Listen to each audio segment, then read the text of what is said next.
it's a change of culture. It's a change of mindset. Does it require glasses, Mixing like a metaverse with a webinar platform. like a virtual space, right? This is like a blue ocean. Nobody is looking for it. What makes your product different? And here you can move your circles. You can change your background. There is so much underlying complexity. And our vision is to make the internet based on rooms. Hi guys, Artem here. Unfortunately, Mikhail wasn't able to make it to this podcast recording, but it's fine. Next time you will see him with me. But we have today Richard from Brazil, and he's going to talk about his product and about his journey. Richard, welcome to the podcast. Thank you, Artem. Thank you very much for having me. Awesome. So can you tell a little bit about your own background and maybe a little bit about your product as well? Sure. Yeah, just a little bit about my background. I actually came from the educational business. I live here in São Paulo, Brazil. I started an association back to 2002, 2003. And we started promoting different kinds of conferences. And then in 2007, my partner said to me, hey, I think we should start offering training programs. Okay. And then I replied to him and say, hey, I think you're crazy because first of all, we don't have any backgrounds in education. Secondly, you and me, we've never been good students, right? And why you want to start a business, related to training? And he said, well, maybe we can do it in a different way. Turns out that we started doing a lot of stuff in a different way.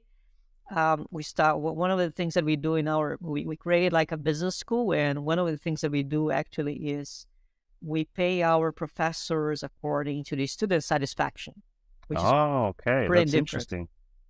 And yeah, then in 2013 we started to offer master degree programs, which are the main products that we have right now. It's a more consolidated business. We have around 600, 700 students per year. But as every entrepreneur, at some point, we need new challenges, right? And that's why I created GoBrunch, which is the main startup that I have been working over the last years. Pretty much I was researching about metaverses, but way before, Facebook started promoting it. It's interesting because, metaverse, you can have a lot of different kinds of social experiences, but I was just thinking how we could take this to a more professional level and offer a different experience. And then I had this vision of mixing like a metaverse with a webinar platform, maybe like a poker stars view. And that's how we created the first version of GoBrunch that we launched at the end of 2017. The pandemic is something that changed a lot in terms of remote working and stuff. And after the pandemic, we started to see people using GoBrunch in very different ends, for example, for communities, for virtual workspace. And that's what we're exploring right now, how to create a more immersive and more interactive space for companies, especially startups who use on a daily basis for working remotely, and for communities in the special. That's awesome. So are you running that business school still? I actually not working as an executive anymore. Okay. And I have a team of people working over there. I'm part of the board of directors, and I still help, especially in the educational area, because I am one of the main authors of our methodology, our teaching methodology. And I'm helping them with, providing mentoring to the professors and stuff like that. But I would say that 90% of my time I'm focusing on GoBrunch right now. Okay, awesome. That's very good. So can you tell a little bit about what makes your product different? And I think, just like teleconferencing, webinars, online educational platforms, that seems to be like a very crowded space, right? So what motivated you to try to break into that industry? Because it doesn't seem to be very easy. You're absolutely right. Right now, I would say that, video conferencing is pretty much an oligopoly, right? 3 companies dominating the market. And what we're doing right now is trying to stand ourselves out of this crowd. And we are saying we are no longer like a video conferencing platform. We're more like a virtual space. A virtual space where you can set up different experiences. For example, you can create a community, and inside this community, you can have networking sessions for people to join at any time of the day. You can set meditation rooms for your members to, just to hang out or to chill and listen to different music. You can set up like a room at the middle of the ocean just for, a different kind of brainstorming that you can have. But you can have, for example, just on-demand videos for people to join and interact with your content. At the end of the day, our vision, Artem, is pretty much the internet right now is based on pages. And our vision is to make the internet based on rooms. Okay. So you talked about metaverse a little bit, that it kind of inspired you, right? And you wanted to tap into that a little bit way before Facebook decided to go, all in on metaverse. So in terms of your product, and of course you can share your screen as well, and maybe, show us the product. Sure. Yeah, because I think, it'll be a lot easier to just see how it works. But does it require glasses? Obviously metaverse, if you're using glasses, then obviously not everybody can use it. So what makes your product special? How did you implement your vision of the metaverse? Let me share my screen. I'm going to show an example of a community based on Canada. Yeah. And they use GoBrunch on their daily basis. And I think, their example is actually easier for us to understand. Yeah, this is like a community that uses GoBrunch on daily basis. As you can see here, there are different kinds of rooms or, environments that they are creating every single day. And there's a video here. If you don't mind, I think it would be really cool if you could play. Please. And then we can just, you can ask questions during this video just for us to explore a little bit the possibilities. But yeah, answer your question, we pretty much don't have any needs for using glasses or special hardware. What we created is something very, very simple. I'll just play a little bit for you to see. Please. Hello, welcome to Create the Rules. You're in one of our public workrooms that showcases some of the incredible possibilities and opportunities we have at Create the Rules Media and Create the Rules Catalyst. To make your way around our public workrooms, you can use the All Rooms tab on the bottom menu and explore. You'll find a workroom open 24/7 with moderated co-work. This is the first concept that we have, right? We have this kind of 24/7 rooms. And as you can see here, it's not only like the environment for you to chat, but you do have like a calendar here where you can see the next events. You have here like a Pomodoro clock. Every 25 minutes it chimes and say to you, hey, now it's time for you to stretch or drink some water with different messages. Also have a bookstore, a podcast listening lounge, a theater, and other rooms where you can explore what the Catalyst members are creating. In each room, there are interactive elements and tools for you to use. Each room is set for your experience, meaning if there is more than one person in the room, you control the experience for yourself without interrupting the podcast or videos others are watching. The Catalyst is a one-of-a-kind, full support system for impact-driven business. And yeah, as you can see, the rooms are actually not only for you to collaborate with people, but even if you want just to work in silence, and there's this new concept that everyone is speaking about, body doubling, which is very powerful. Let me give you like 2 examples that I have seen in this community and different communities that use GoBrunch, even startups, right, that use as virtual office. The first one is I usually join different communities, and one of them, there was like a lady crying, sharing her feelings, her challenges about her business, and everyone providing support. And it was, a very emotional moment, and that's the point, right? How likely this is to happen on Microsoft Teams, right? Yeah. Which is more, cold and this stuff. And here, it seems like because of the environment that we create, it unleashes more emotions and unleashes more natural flow from people to communicate. Okay, that's interesting. partners, leaders, and culture creators. The reason why we focus on impact-driven folks is because they are working so hard to create real and lasting change in the world and are sometimes the last to ask for and receive truly great nourishment and support. We want to change that with our dynamic and highly interactive live, done-with-you support system.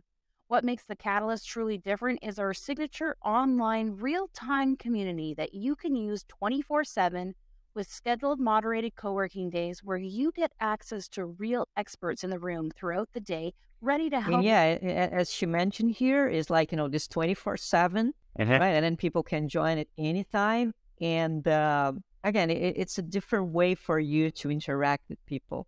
One more example, I told about one of them, but the second example is, I think, the accountability that you get here, right? And you join one of the spaces here, and I have seen someone saying like, hey, I cannot leave this place until I get my job done. And then someone else replied, hey, no worries, I will be your chief accountability officer, right?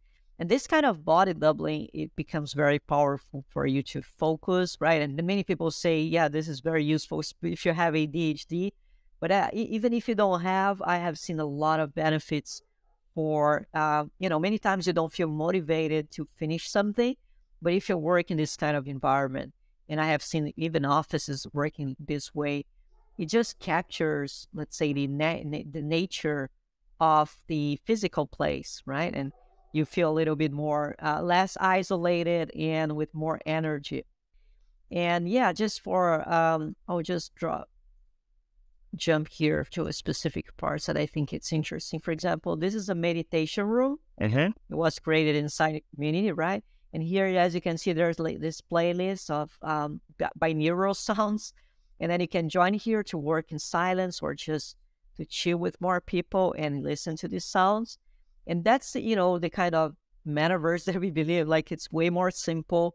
And you have options for joining in different environments, different atmospheres, but it's pretty simple. You don't need like external hardware, and it's not like it's like a cyber city, right? Where you have to really get immersed in a different universe that you find, well, what is this about, right? It's a more natural, more human environment.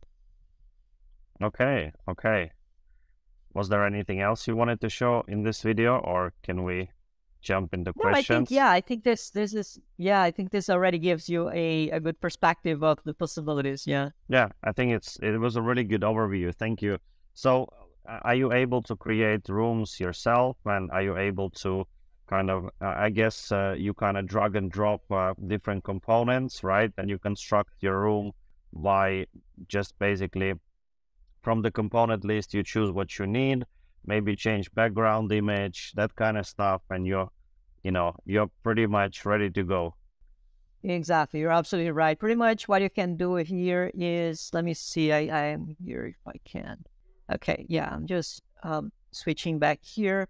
But yeah, every room that you have here, you have this option for customizing, and you're going to find here this really nice toolbar. And here you can move your circles, you can change your background, you can embed music, right? And you can even add this kind of navigations, which are very useful for you to connect your spaces, right? And this allows you to connect not only between your spaces, but let's say, for example, if you want to connect your space with someone else, just like, creating the backlinks, we're calling this a gateway. You can create this kind of gateways between your space and someone else from that you think it would be interesting to link with. All right, good. So basically, it's interactive canvas, and you add the stuff that you want, you set it, and after that, people are able to join and basically interact within the limitations that you have created, right? They can interact with components, but they cannot kind of change the canvas itself. They can only interact with it. So there are different level of users. Yes, different levels of users, and inside of one space, you have multiple rooms. That's one of the reasons that make it special, right? Because You can join at any time of the day. It's open. It doesn't require someone else to just join and leave it open. Just open the door. It's always open, and you can join at any time. And and in addition to that, you have this ability to create different environments or different rooms inside the same space. When it comes to technology, is this your MVP, or is this already something that you've been working on for a very long time? You did mention that you got the idea, I think, quite a while ago. And I see that you're already selling the product. They're already paying customers and so forth. So I'm always curious, because I'm a little bit of a technical person. Did you create everything from scratch yourself, or did you use some components maybe? Because I look at it and I just think oh my God, there is so much, right? Like voice communication, video communication, compression, the interactive canvas, audio files. There is so much, even though it might look a little bit simplistic at times, because it's not kind of like the metaverse experience we have in our heads. It's a simplified version, but still there is so much underlying complexity. Yeah, you're absolutely right. It's a mix of the different technologies, and I would say the video conferencing. Of course, we use a framework, but it's not a service, right? We don't pay for the service. We have our own infrastructure that we build in terms of video conferencing. We had to learn, right? And video conferencing is very tricky, especially during the pandemic. We have to learn, in the worst scenario, how to get 20 times more people from one day to another. And but yeah, we learn how to scale and do all this stuff. And again, there are different technologies that we have using and combining together from front end and back end. I am a database programmer. Oh wow! Okay. And I have a team.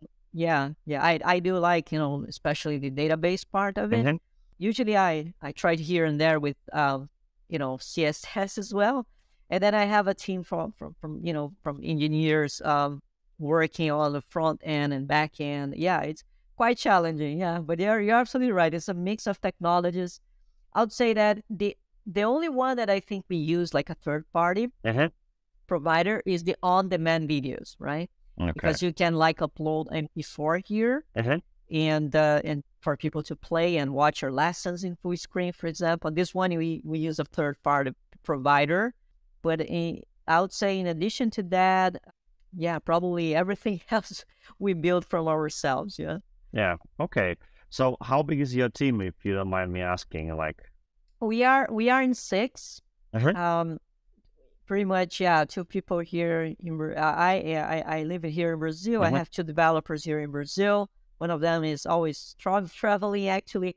We have 1 person in Peru, 1 person in Nigeria, and 1 person part-time from Egypt. It's a very global company. Yeah, truly remote-only company. When you got the idea, right, and you decided to start this, how did you fund this? Because I think it's always interesting to hear how people actually start their business. Did you tap into your savings? Did you get a seed round? I think that'd be interesting, and especially maybe there are, something, maybe country-specific things, in Brazil, maybe it's easier to get funding or harder. I don't know. It'd be awesome to hear. Yeah, it's interesting that you're asking. Well, first of all, I was working on my business school, as I mentioned before, and my strategy was, hey, I need to involve the board of directors, right? Because if I don't do this, I don't think this will work. And initially, GoBrunch was already being used as a virtual classrooms for all the, let's say, online programs that we have. We do have a in-person, like a physical campus, but we do have a lot of online classes, and all of them take place on GoBrunch. But yeah, what I tried to do is to involve as much as I could all the directors from the school, my partners in the project, and say, as much as you don't have time, if you trust me, I think this can become something big. The school helped us to fund, and of course, at some point, you needed to, find our own, way to monetize, because GoBrunch is actually registered in the United States, not in Brazil, which makes everything easier in terms of, global, especially because our user base is, the main user base is located in North America. And of course, we have a lot of people from Europe and Asia as well. And but yeah, I would say the secret was to involve the board of directors, who initially injected some capital for us to start. We are still bootstrapping. We didn't have any rounds thus far, but yeah, we are. Again, it's a very challenging business model that we have, and we are still trying to find our space. Awesome. That's good to hear. Yeah, I think basically it's kind of like a spin-off, right, from the business school in a sense, even though it's different. But basically what you actually did is you had your first client right away, right, from the first day, because the business school kind of helped you build the proof of concept and test it with real users and so forth. So you had a very, very good feedback loop right from the get-go. That sounds very good. When it comes to, your current situation, are you able to break even, or are you still kind of relying maybe partially on the business school? Yeah, this year it will be the first year that we're gonna get, a profit, right? Because we are doing a lot of interesting, yeah. But yeah, we are generating profits this year. But yeah, it's been, the last years, they were very challenging, especially for us to find, let's say, the way of getting traction. Yeah. Right. And yeah, it's quite challenging for any technology, because if you're working on a technology that just replaces something, you can always rely on, directories or SEO or stuff like that, because people are looking for it, and maybe you are offering something with more value. But in our case, we decided to not compete in the middle of the red ocean, right, with video conferencing, and we decided to hope to this new market, which is based on virtual spaces. And as much as this is like a blue ocean, nobody is looking for it, right? Yeah. Who's searching on Google like for virtual spaces? And that's what becomes our business, let's say our business very challenged, because we need to find a way to prove them or to educate them how important or how valuable virtual spaces are for their businesses. Doesn't matter if you're looking to have a virtual office in your startup, or using this as, part of your community. And again, it's a lot of efforts that we need to do for gathering people and educating and showing the real benefits that they can get, right? And yeah, quite challenging. Yeah, well, as a marketer myself, I own a growth agency and I work with SaaS startups. So like, in my opinion, basically what you're trying to do is you try to generate demand, because it's a new category in a sense, right? And people are not searching for it. So you have to generate demand, and generating demand is always expensive and time consuming. But have you thought about maybe approaching it from a different perspective? So now there are a lot of companies that are either remote only or hybrid companies.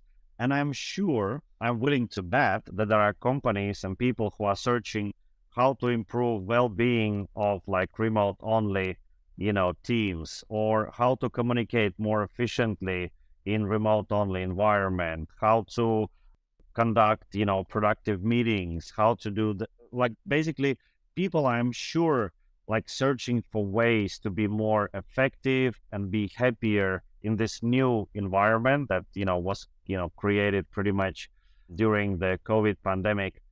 And maybe you could go in that space, right? Like, and try to promote your product there as a way to kind of enhance the processes that they already have in place. We cannot miss what we never experienced, of right? Course. And what we don't know. And I think the main, I totally agree with you. I think the main challenge is that, let's imagine like a company who is, which is working with Microsoft Teams. They actually don't know that there are more possibilities, right, outside of it.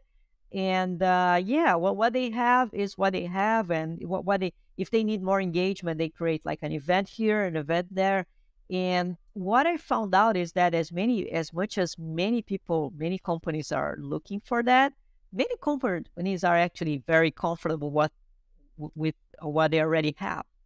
And it's not easy for us to, knock on the door of a company and even either HR or even talk with the founder and say, hey, are you looking to boost your remote culture and get, generate more engagement, interaction? Because of course the answer is yes, but at the end of the day, they have more priorities.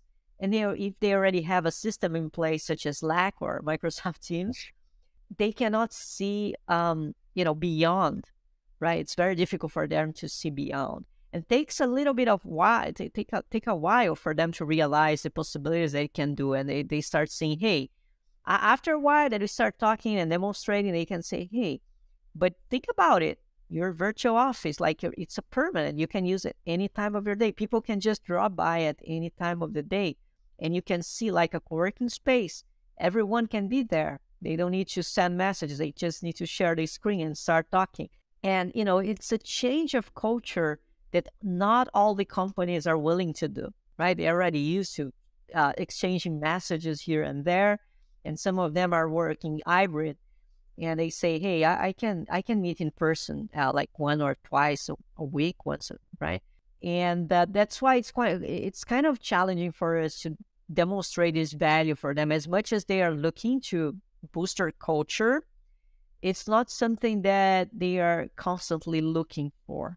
Yeah, understand. And yeah, again, yeah, it's our daily basis challenge. Yeah. I'm just thinking like my entrepreneurial mind is right away trying to kind of solve the problem. So I'm coming up with ideas, but maybe the best way is to experience it, right? So when people experience your product, I think that's probably the best way to leave a good first impression. And maybe you could provide your service to like NGOs, maybe, so that they could hold public events, and people who participate in public events would be able to experience the service themselves, so that they would get to know it a little bit more. Because I remember, people started using, for example, Google Meet because, they got invites to Google Meet and they were exposed to that technology. And then they were like, well, maybe it's not so bad, let's use it next time as well in our internal meetings or something similar. So maybe you can kind of piggyback off, events that people participate in where they experience your offering. Yeah, definitely. Yeah, events are one of the ways, but, and again, every time you have like, one-time event or something like that is usually stressful, right? Because you want everything to work very well. But I would say the best use case in GoBrunch is when you blend a lot, different experiences. And then you have, let's say, a welcoming room where people can see your video. And then you have your office where people can see your office. And then you have like additional rooms with challenges, or rooms where people can just, meet each other or then do networking, right? And usually when you blend all these kind of features or these kind of situations, it's where people start falling in love and say, wow, this is really magical, because, it's not only for one meeting and it's over, right? I can definitely imagine myself using this, since I'm working from home, I can definitely imagine using this on my daily basis. And again, it's a change of mindset. And what we have in mind is to try to convince people, or, to show the value of how you can, instead of spending time or building a website, build your virtual space and bring people into it. Because you're going to have, you have the ability to start a conversation with them, and you have the ability to make them to leave a different experience, right? With different rooms. It's not just scrolling down and scrolling up, but you're going to see more people. You're going to explore content in different ways. And it's just a different perspective that some people are starting to see and say, wow, yeah, this can be very beneficial for my business. Maybe conferences, virtual conferences would benefit from something like this because you might have multiple rooms, multiple speakers at the same time. You could have like a coffee room where people could network and just chit chat and drop in and drop out. Is your software used in this scenario, or is it not a good fit in your opinion? If it's, I would say that if it's like a conference that it's permanent, a permanent conference where, it's not just like one day and it's over, it's a very good fit. Okay. But if it's just one day it's over, we usually do not recommend, to be honest, because again, people are very used to certain platforms. Why should we just, use this one for one day, or sometimes for 1 hour or 2 hours, since you're going to, many people will start joining and say, hey, but why did you choose this one? We are not in Google Meet, right? As you mentioned before. And this, creates a little bit of friction, right? But if you start using on a daily basis and with more casual meetings, and then start, hey, why don't you have your meeting room here? Sure. And then, start using this in a more pleasant way, more pleasant way. I think it's way more interesting. And let's say the adoption curve is way more smooth. Okay. All right. So in terms of customer acquisition, how do you do it now? Like what has been working for you guys? Well, we are working with many different marketing strategies right now. I would say that one of the growth hacks that we had was, working with lifetime deals. And because, especially for people to understand better what GoBrunch is, it was very, very, helpful for, getting people on board, getting feedback, and even, making friends. And I was speaking about team members, and we do have, I forgot to mention, we do have one advisor in the Netherlands, which, helps us a lot with product design and new ideas. Yeah, I would say that this marketing strategy was very important.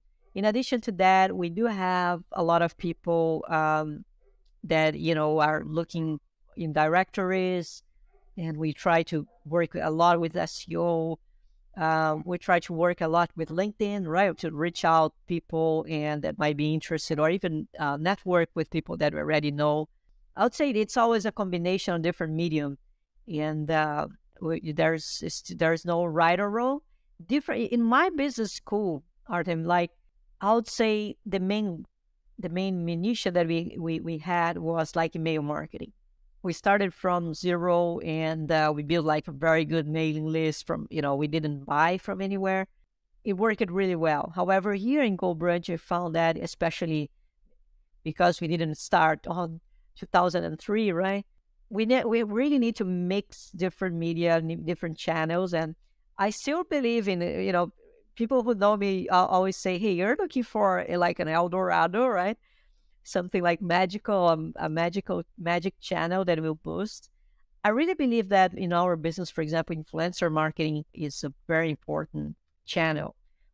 However, it's a very difficult channel for deal with. We are, working on it for many years, still learning and learning and learning. Because again, if you want to work with physical products like makeup or shoes or stuff like that, it's pretty easy. But once you are shifting to SaaS, right, software as service, it's way more challenging. It might sound silly, but have you tried, did you try paid customer acquisition when people are searching for like the best, video conferencing software, and they're searching for something like best video conferencing software for small startup or something like that? Have you tried, injecting yourself in that kind of like customer journey? Definitely, yes. Again, the main probably we did work at the beginning of this year, which was very interesting, like to map all kind of blogs or directories where people are searching, and try to design this kind of customer journey map. The main challenge that we have, Artem, is that if you're looking for an alternative for Google Meet, for example, and you find GoBrunch, it's kind of difficult, right? Because you say, oh, this is different, right? Okay, I got here, I have camera, I have mic, I have screen share, I can use this whiteboard here. Yeah, but it's different. Let me think a little bit, because I'm not sure if this is what I need. And that's why, if you're looking just for a replacement for video conferencing, it's as much as you can use GoBrunch, for sure. But yeah, it's not the same as I'm really looking for a virtual office software, right? And not everyone's looking for a virtual office, but if people are looking for a virtual office, say, hey, I'm looking for a virtual office where I can have the same sensation as I had in the physical place. And this is the perfect fit. And they fall in love, and it's very, very difficult for them to say no to GoBrunch. But yeah, if they're just looking for a replacement, it's as much as we try to show, hey, here you can have a replacement with more options. Many times it's not exactly what they're looking for, and we are not sure if we want to compete with, traditional video conferencing tools. It's too different for them to consider it because it can't be compared using the same, methodologies and same criteria because it aims to do different things. So it's hard to say like, hey, GoBrunch versus, Microsoft Teams because they do different things, and it's very hard to kind of compare oranges to apples. Every time we think about this kind of blue ocean, right, where nobody's here, we do have, of course, a few, let's say, direct competitors that I consider sometimes more like partners, right, because they're developing the market just like us. But yeah, at the same time, it's very, very challenging. It's very challenging because not everyone is looking for it. And if not, and if people are not looking for it, how we can get traction, right? Marketing becomes way more challenging. But doesn't it make sense, like for maybe promote yourself to like non-profit companies or companies where, they build and foster communities where there are volunteers and the feeling of, just being satisfied with your work and doing the right thing, I don't know. I just think that maybe you have probably, of course, did your analysis, customer journeys, all that good stuff. So, you probably have this target audience, your ideal customer. So I'm just thinking like, how can you get more of those? So who is your ideal customer? It seems like, virtual offices or virtual spaces are something that it's not just not just GoBrunch that needs to evolve, but more tools need to evolve. And because we need to develop the market, not only the company. We need to make people to understand that this is the future and this is way more interesting for you, way more pleasant, way less tiring for you to spend your day than just, 30 minutes meeting here and there and, use this or use that. And it's way, way more productive. We have seen customers using like as virtual office saying, hey, now I have my team with more sync. I have a more productive environment. It's really better. I would say the sensation for you to work online, it's way better. But again, it's doesn't matter for who we offer. The first question will always be, what is the difference between this and that, right? And they are comparing us with a video conferencing platform, as you did in the beginning of this meeting, right? And then we have to start saying to them, hey, if you just want to use as a video conferencing platform, yeah, that's fine. You can definitely do that. But think about it. You can evolve and start building a community. People who join your meeting, you can say to them, hey, I'm here in this office during the work hours. You can join here at any time. And now I have more experts here to help you. And then you start, creating and, naturally, organically evolving and growing your space with more people. And again, it's way more pleasant for you to work this way. And just reminds you when you are in the office and someone knocks at your door and say, hey, do you have a minute? Yeah, sure. And right now you have to schedule 30 minutes meetings here and there. It's always, very tight schedule that you have, and you don't have time for speaking naturally or brainstorming naturally. Even for brainstorming, you have to schedule, right? And that's why it's a change of mindset that I really hope that, more companies like us, they can help to develop this market. And then we can compete, at the same side and say, hey, you are a virtual space, I'm a virtual space. Cool. Okay, we are the same place. Right now, it's quite challenging because, we don't want to be at the same bucket as video conferencing, right? We offer way more than this. You did describe it, I think, in a very elegant way. It's a permanent, like a virtual space, right? Like that's the beauty, that's the difference. And once you introduce the word permanent, then it kind of, forces the potential customer to shift their thinking because, Teams or Google Meet, they don't do that. Okay, that's awesome. That's awesome. Well, exactly. Yes. Yeah.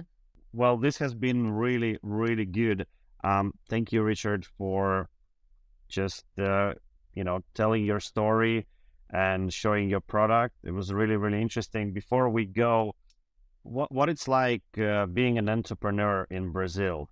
Like, I'm fascinated with different countries, different cultures, different people, and I definitely want to visit Brazil. So, like, do you have anything you'd want to share in terms of, how is it different maybe to other places? Yeah, well, yeah, that's a very, very good question because here in Brazil, what happened is that everything is very local, right? We have a local culture with as much as we have, of course, a lot of global companies.